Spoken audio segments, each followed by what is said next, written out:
এই যে দুনিয়া দুনিয়া, টাকা পয়সা আরো লাগবে, আরো কামাবো, এটাতে আমার হবে না, আরো চাই আরো চাই।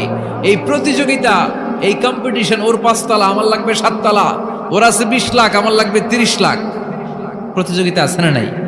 এগুলো আমাদেরকে পাগল বানিয়ে দিয়েছে, মোহাচ্ছন্ন করে ফেলেছে।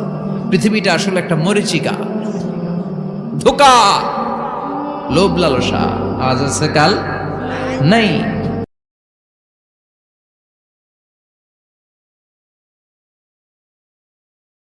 ফজরে উঠতে দেরি হলে ফজর নামাজ কখন কিভাবে পড়বেন ভালো করে মনে রাখেন। অনেক সময় আমরা নামাজ পড়ি, 5 ওয়াক্ত নামাজই পড়ি, ফজরের নামাজও পড়ি, কিন্তু অনেক সময় ফজর নামাজে উঠতে লেট হয়ে যায়। এই নামাজটা কখন কিভাবে পড়বেন? বর্তমান সময় ইয়াং জেনারেশন এমন ভাবে মোবাইলের পিছনে পড়েছে যে তারা সারা রাত ধরে মোবাইল ইউজ করে, রাত 1টা 2টা 3টা পর্যন্ত মোবাইল ইউজ করতে থাকে। অ্যান্ড্রয়েড ফোনে অশ্লীল ভিডিও এবং মুভি নাটক দেখতে দেখতে দেখা যাচ্ছে তারা ফজরের নামাজ আর পড়তে পারে না। তাদের ঘুম থেকে উঠতে উঠতে 7টা 8টা 9টা 10টা বেজে যায়। এমনকি তারা এই ফজরের নামাজ, যারা নামাজি বান্দা, এই সমস্ত বান্দারা তারা ফজরের নামাজ জোহরের সাথে অ্যাড করে ফেলে। ভালো করে মনে রাখবেন, জোহরের সাথে অ্যাড করা যাবে না। যারা 5 ওয়াক্ত নামাজ পড়ে, ফজরের নামাজ পড়ে, হঠাৎ করে যদি একদিন দেখা গেল যে সে উঠতে পারে নাই, সে ঘুমিয়েছিল, এই ক্ষেত্রে সে কি করবে? হাদিসের ভিতরে আসছে, বুখারী শরীফের 597 নম্বর হাদিসে রয়েছে, আল্লাহ রাসূল সাল্লাল্লাহু আলাইহি সাল্লাম বলে দিয়েছেন, মান নামা আন সালাতিন, যে ব্যক্তি সালাতের ব্যাপারে এবং ভুলে যায়, নাসিয়াহা, যদি ভুলে যায় যে সে ফজরের নামাজ পড়ে নাই, আসরের নামাজ পড়ে নাই, জোহরের নামাজ পড়েছি পড়ে নাই, এটা যদি সে ভুলে যায় অথবা যদি সে ঘুমিয়ে থাকে, এই ক্ষেত্রে যখনই তার স্মরণ হবে, যখনই তার স্মরণ হবে তখনই সে নামাজ পড়ে নিবে।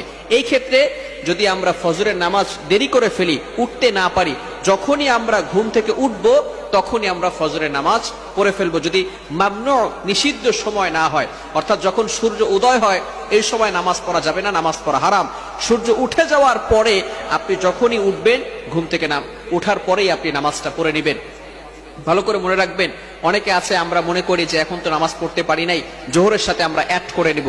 যদি এমন চিন্তা করেন, আবার অনেকে এভাবে নিয়ত করে ঘুমায় যে আমি একটু লেট করে ঘুমিয়েছি, আমি 10টার সময় উঠে তারপরে আমি ওই 10টার সময় ফজরের নামাজ পড়ব। খবরদার, এটা কিন্তু গুনাহের কাজ হবে। আল্লাহ পাক রব্বুল আলামিন পবিত্র কোরআনুল কারীমের ভিতরে বলে দিয়েছেন, 5 নম্বর পারার ভিতরে সূরাতুন নিসার 103 নম্বর আয়াতে আল্লাহ তাআলা বলে দিয়েছেন, ইন্নাস সালাতা কানাত আলাল মুমিনিনা কিতাবাম মাওকুতা, মুমিনদের উপরে এই নামাজটাকে নির্ধারিত সময় ফরজ করা হয়েছে। সুতরাং ফজরের নামাজের যে নির্ধারিত সময় আছে এই সময় পড়তে হবে, জোহরের নামাজের যে নির্ধারিত সময় আছে এই সময় পড়তে হবে, আসরের নামাজের যে নির্ধারিত সময় আছে এই সময় পড়তে হবে।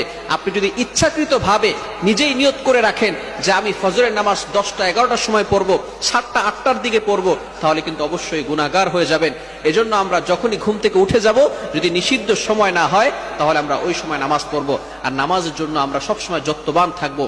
ধরুন আপনি ফজরের নামাজ পড়তে পারলেন না, যদি জোহরের আগেই আপনি ইন্তেকাল করেন, তাহলে কিন্তু এই ফজরের নামাজের ব্যাপারে আল্লাহ তাআলার কাছে জবাবদিহি করতে হবে। আল্লাহ তাআলা আপনাকে ছাড় দিবেন না, আমাকে ছাড় দিবেন না। এই জন্য নামাজের ব্যাপারে কখনো আমরা অবহেলা করব না। মিফতাহুল জান্নাতিস সালাহ, prayer is the key to heaven. নামাজ হচ্ছে বেহেশতের চাবি। এজন্য আমরা সবসময় নামাজের প্রতি থাকবো, আমরা সবসময় নামাজের প্রতি উদাসীন থাকবো না, নামাজের প্রতি যত্নবান থাকবো। আল্লাহ তাআলা আমাদের সকলকে এই বিষয়গুলো বুঝে আমল করা তৌফিক দান করেন। সকলে বলেন আমিন।